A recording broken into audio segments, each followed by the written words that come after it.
السلام علیکم۔ کراچی والے ہو جائیں تیار، نیا مغربی سسٹم آ گیا۔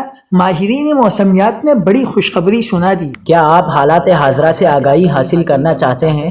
خبر کے پیچھے چھپے اصل حقائق جاننا چاہتے ہیں تو ابھی سبسکرائب کیجئے جلمل پاکستان کو اور ساتھ ہی گھنٹی کے نشان پر کلک کر دیں۔ آپ کو بتاتے چلیں کہ آج منگل اور بدھ کو دیہی سندھ میں ہلکی بارش اور کراچی میں مطلع ابر آلود رہنے کا امکان ہے۔ محکمہ موسمیات کے مطابق نیا مغربی سسٹم آج شام کو ملک کے مغربی علاقوں میں داخل ہوگا۔ اس سسٹم کے زیر اثر بالائی سندھ کے اضلاع میں ہلکی بارش کا امکان ہے۔ کراچی سمیت زیریں سندھ پر موسم اثر انداز نہیں ہوگا۔ محکمہ موسمیات کی پیشگوئی کے مطابق 28 فروری سے 1 مارچ کے دوران لاڑکانہ، شکارپور، قمبر شہزادپور، دادو، جیکب آباد اور سکھر میں ہلکی بارش اور بوندا باندی ہو سکتی ہے۔ کراچی میں آئندہ 2 روز کے دوران مطلع صاف اور جزوی ابر آلود رہ سکتا ہے۔